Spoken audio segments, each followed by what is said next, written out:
Y bueno, queridos patitos, vamos a tratar Twisters. Pero la película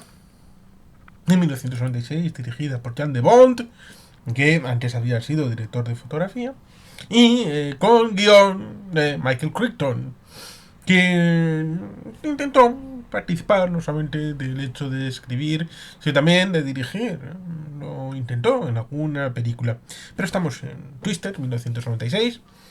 Es una película sobre tornados, sobre presuntamente ciencia, o por lo menos la misma ciencia que se hacía en las películas de los años 90, citando, por ejemplo, Vulcano, el pueblo de Dante's Peak, aquella película que comentamos en el canal con Pierce Brosnan y con Linda Hamilton. Teníamos ahí a Sarah Connor y a 0007. James Bond, creo que he dicho más ceros de lo que correspondía. Pero es que los años 90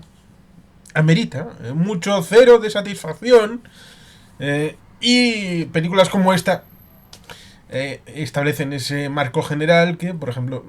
un añito antes tenemos una película que conecta también con los años 60, con el asunto de Apolo 13, que remite a esos años, porque en principio de Apolo 13 vemos el Apolo 1 cuando se produce el desastre, que bueno, sería prolijo hablar de cómo el accidente de Bondarenko pudo haber salvado a los de Apolo 1, pero bueno, eso se remitiría a cosas todavía más profundas. Pero ciertamente, no es ocioso, porque el primer momento de Twister lo vemos en junio de 1969, un mes antes de la llegada del Apolo 11 al satélite selenita de la Tierra. Es decir, justamente un mes antes hay un gran accidente natural, como es este tornado de gran capacidad, un F5 de la escala. Y aquellos que tengan una cierta idea de qué vergüenza lo que ocurrió con el padre terrestre de Henry Cavill, Superman, Jonathan Kent, como murió en Man of Steel, que se miren el inicio de Twister, que revisen cómo muere el padre de la protagonista, pudiendo haberse metido en el búnker, que tenía demasiadas portezuelas, estaba demasiado lejos de la casa, era demasiado Michael Crichtoniano, de manera obligada, porque el guionista, en su todopoderoso accionar, establece los marcos para, evidentemente, poner el tránsito desde las habitaciones a la salida de la casa, con la llegada del tornado, la casa, a través del informativo y de las medidas de emergencias, que luego será de utilidad respecto de la idea de que cuántos segundos tienen, como mucho, tal vez algún minuto, desde la primera llamada de atención hasta el momento en el que puedan reaccionar y meterse en un lugar seguro. Y la necesidad objetiva del guionista de servir de nódulo conector, cuando tal vez en otras personalidades hubiera sido de núcleo desconector. Es decir, que la personalidad de la chiquilla, después de haber tenido ese momento tan traumático y taumatúrgico de 1969 en junio, de haber perdido por la succión de un tornado de su progenitor, igual le habría llevado no a perseguir tornados, sino simplemente a desaparecer de cualquier rango de posibilidad de acceso a un tornado y ser completamente distinto. Pero claro, en ese caso no tendremos película. Y necesitamos una situación en la que aparece un muchachote, Bill Paxton, en el que hay una competición en el equipo de Cary Elwes y de Bill Paxton, del que se ha dado un paso atrás, porque, y esto es interesante, la reflexión de fondo, siempre puede ser lo mismo. Puede ser ir a por un tornado ahora y luego a por otro, a por otro, a por otro, siempre estar dentro del bucle, pero fuera de ese bucle puede haber vida, puede haber otras dinámicas, puede haber otra realidad. Y evidentemente eso puede haber sido objeto de reflexión por parte del personaje de Bill Paxton y haber significado que quiere algo completamente distinto. Porque Más allá de la persecución de los tornados, puede haber otras características, otras aspiraciones, otra vida. Y eso es lo que busca con el personaje de su nueva novia, a través del asunto de que va a buscar una firma del papel del divorcio y que la futura ex mujer,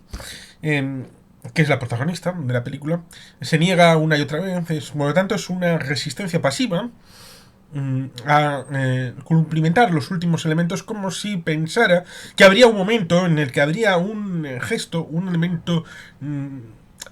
sobrenatural o natural, el que sea, que pudiera hacer reconducir la situación en última instancia. Y eso se genera, primero, porque en paralelo han ido construyendo un elemento para tratar de identificar la naturaleza, los propios tornados dentro de sí, eh, lo cual le llaman a estas máquinas Dorothy, porque remitirían a... bueno, en este caso, para mí, la única versión aprobada, canónica, es la de 1939, con Judy Garland, del Mago de Oz,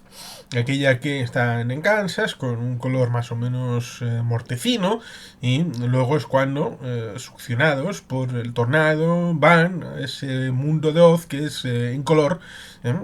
y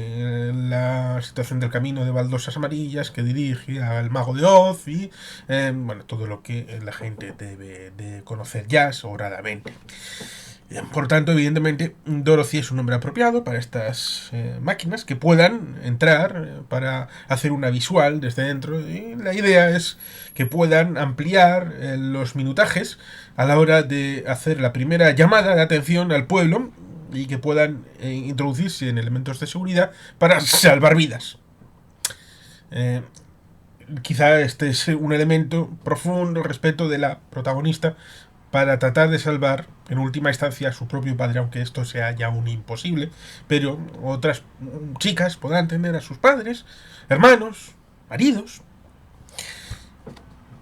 Él ha tenido una problemática porque como no ha habido fondos para llevarlo a último término, el equipo de Cary Elwes, que es un equipo bastante prepotente, chulo, provisto de financiación, han podido llevar a último término lo que, por ejemplo, en Big Bang Theory nos podemos encontrar con aquel equipo sueco, con el tema del helio, que podía ser necesario, pero Barry Kripke nos lo da, es el único que tenía Caltech, y hay un supervisor anónimo particular que puede darles en un garaje estilo garganta profunda, pero como han publicado la posibilidad del trabajo y poder complementar la experiencia de campo, lo pueden hacer los suecos, pues evidentemente ahí estaría la tensión, la misma tensión que en este caso por las faltas de materiales el equipo de Cary Elwes es el que ha llevado el último término, porque son pijos, tienen algún tipo de conexión con los que financian todas estas cosas y han podido no solamente tener lo profesional, las camionetas, los coches y toda la parafernalia, sino también han podido teniendo una situación de libertad del conocimiento y de todos estos papers, pues llevar al último término algo que en principio tendría que haber sido vinculado a la propiedad intelectual del personaje de Bill Paxton. Y por tanto, por esas cosas, vemos que se va metiendo en la trama, se va metiendo en el asunto, es un puntito de picazón que va generando una quemazón y lleva al personaje a ir a esa primera persecución y luego va profundizando porque resulta curioso, porque pensaríamos que alguno de esos tornados que se van a ir creando va a llevarse succionada a la nueva novia y va a darle vía libre con la anterior. No, aquí no hay muertes en ese sentido. Muertes ocasionales necesarias para que avance una suerte de trama. No, no, no. Será voluntario. Será una salida voluntaria, lo cual resulta curioso porque estaríamos ahí en una semilla bien interesante de lo que luego ha venido con el tema de la cultura woke.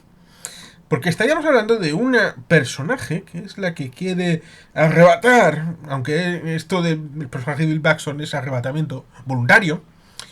respecto de la vida alegre de los científicos y de la cultura, de la superación y del trabajo duro. Y estaría la novia que se lo ha buscado, que es psicóloga, psicoterapeuta en términos aparentemente sexuales, pero de identidad de género.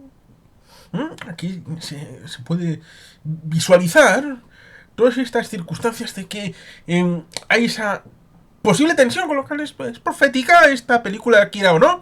respecto de lo que podía venir a continuación en el siglo XXI, de esa tensión dentro de la película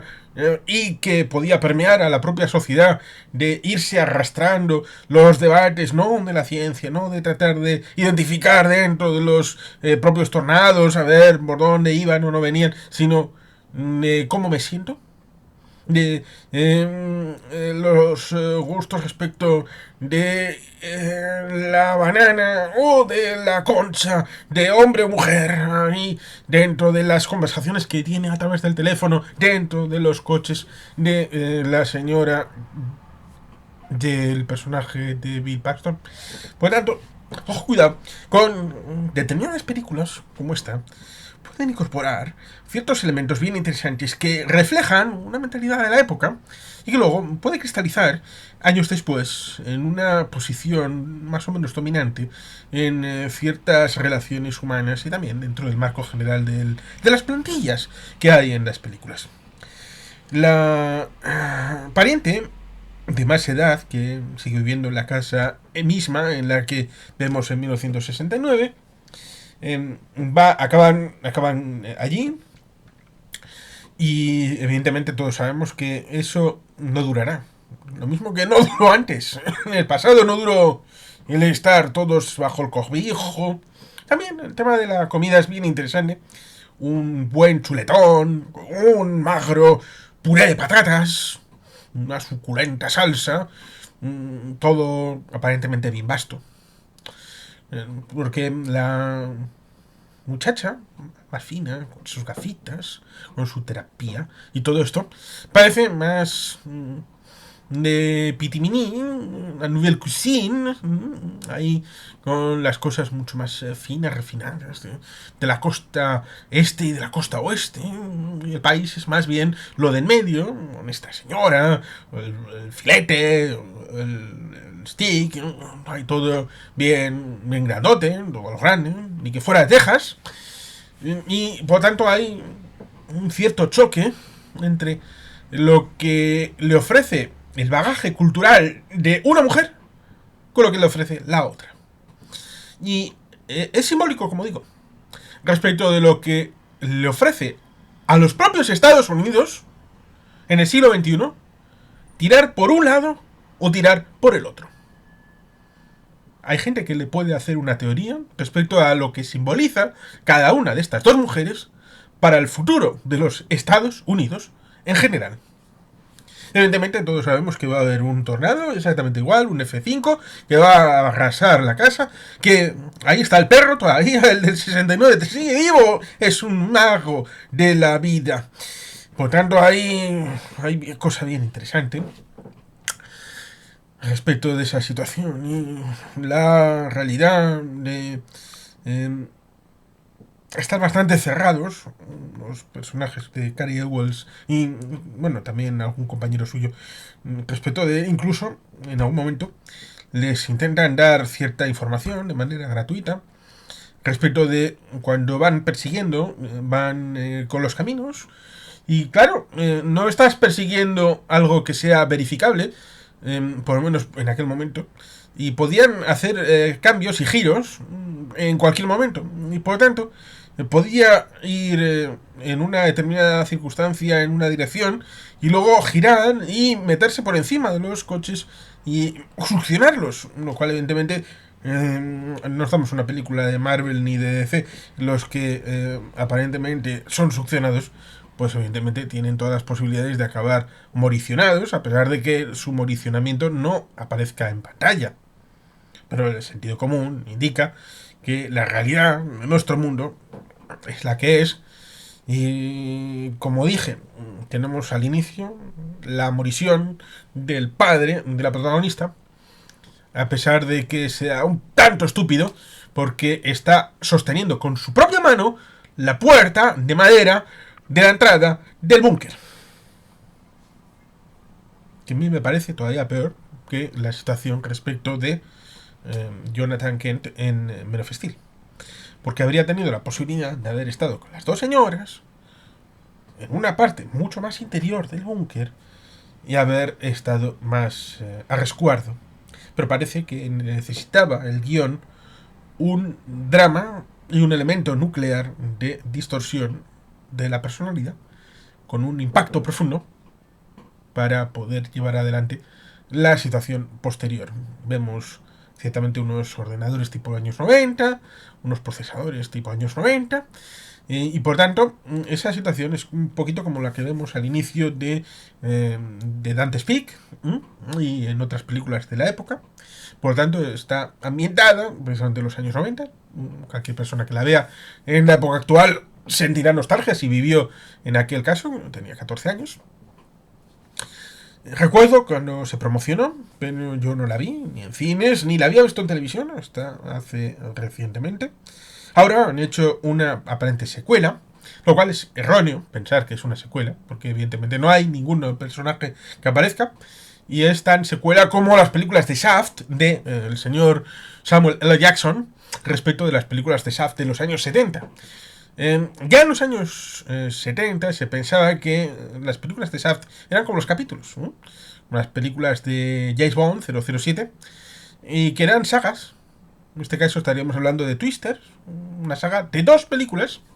si es que no hacen ninguna más, pero con simplemente el tema común de unos buscadores de tornados y tener una cierta tecnología más o menos artesanal, en el caso del grupo de Bill Paxton, y esa competición que se va viendo, cabalgando, con la Dorothy auténtica y la Dorothy falsa, comprada con los mejores dineros que podía dar la burguesía capitalista de los Estados Unidos, con Cary Elwes en la cabeza. Ahí está el resumen, porque van a Tugurios de Mala Muerte, pueblecitos del Medio Oeste, se va viendo esa situación y que, evidentemente, como las mejores novelitas de folletín que uno podía encontrar en los tiempos de los westerns y de las novelitas de amor, pues cuando a un escritor le dijeron, oye, tengo 9 balas en la recámara para poder escribir la historia de un duelo final, y me cobran por palabra, ¿tú crees que teniendo por cada palabra 5 céntimos y teniendo ahí 9 balas, voy a desperdiciar 40 céntimos en balas pudiendo matar al malo solamente con la primera? Tonto sería, ¿no? Con lo cual sabemos perfectamente que las 8 primeras balas van a fallar y será la certera la novena, la última, para que el bueno, la última tentativa. Si nos dicen que hay 4 Dorothys, pues está claro que va a pasar. La primera va a fallar, la segunda va a fallar, la tercera va a fallar, y con el aprendizaje elaborado con toda la situación, entenderán un elemento que va a cambiar para poder utilizar la cuarta para lograr su objetivo final. Lo que no sabíamos es que en ese tránsito será la señora que le ha pedido a él, o él, o sea, voluntariamente ha ido a coger la firma con esos papeles que están por firmar,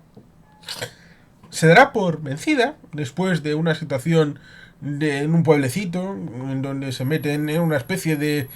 no sé si centro comercial, barra pabellón deportivo, más bien centro comercial, en el que saldrá porque ella simplemente ha ido para la firma. Y está viendo que a cada paso que da, no es que sea más peligroso, es que está poniendo su propia vida en riesgo. Y pensábamos, algunos, que pudiera ser simple y llanamente que el dios guionista limpiara el espejo, le limpiara el espacio, limpiara la posibilidad, quitando a la mujer del medio, dejándola limpia, para, bueno, pues ya que estoy otra vez libre, pues ahora voy. No, no, no. La quita, estando viva, y ahí se da la posibilidad del reacondicionamiento y el reacercamiento. Sobre todo con esa situación en la que se vuelve a las raíces de la destrucción de la casa, donde la señora tendrá una dificultad complicada, pero que ciertamente ahí tenemos situaciones bastante interesantes para la propia configuración de los personajes. Digo que los personajes están bien traídos porque es un grupo bastante interesante de gente que no era conocida entonces, pero que luego lo sería. Y que tenemos ahí a Helen Hunt, tenemos a Bill Paxton, Cary Elwes, tenemos también a Philip Seymour Hoffman. Por tanto, es un grupo que también incorporamos también a Jake Busey, que en alguna otra película lo hemos tenido últimamente en el canal, alguna de sus películas. Creo recordar que, bueno, pues sí lo tenemos, como Starship Troopers, que lo comentamos con Artemis Suárez Herrera en un conversatorio. También tengo un vídeo específico hablando de Starship Troopers. Y por tanto ahí está esta película que tiene unos 113 minutos. Por supuesto, catástrofe, drama, aventura. Resulta alucinante porque habría meritado haber tenido algo relacionado con este universo bastante antes, porque tuvo un presupuesto de 92 millones, 92 millones, cuando ya las películas empezaban a tener un cierto empaque en dinero que se gastaba, y que obtuvo 495 millones de euros de recaudación, con lo cual tuvo 5 veces el presupuesto, lo cual en principio da para haber tenido beneficios, pero hasta 2024 no se da Twisters. Por tanto, se dejó en barbecho, más o menos lo mismo que se dejó en barbecho Independence Day, lo mismo que se ha dejado en barbecho otros proyectos de películas como Top Gun Maverick, que es de 10 años antes, pero hace muy poco hemos tenido la segunda parte de la saga de Pete Mitchell y Iceman, por supuesto. Es una película, por lo tanto, bien interesante, sí, que se deja llevar, sí, que no le puedes buscar pelas al olmo, porque es Jonas Miller, Cary Elwes y el personaje de es William Bill Harding, el personaje de Bill Paxton, pues bueno, tienen ese trasfondo, y que evidentemente todos esos trasfondos están más o menos bien trabajados, lo cual está muy bien, porque a poco que se te ocurra pensar un poquito de a dónde vienen las cosas, pues puedes ir enlazando. Y está más o menos bien cerrada la producción, lo cual es agradable de escuchar y de ver en esta película. Conectando generacionalmente la generación de los años 60 con los de los años 90, y por tanto, dando un enfoque bastante noventero a esta propuesta. Y creo que poco más puedo decir. Además de invitar a la gente que, bueno, pues que se encuentre con el camino, que no hagan como yo, que he esperado tanto para verla, y que ciertamente a aquellos que os gusten las películas de catástrofes de los años 90, pues esta es una más que uno puede ver con cierta tranquilidad y con cierta gustosidad. Y por eso ahí dejo el asunto. Sin más, queridos patitos, es que ricasco, agur berobat, Betty Helpien.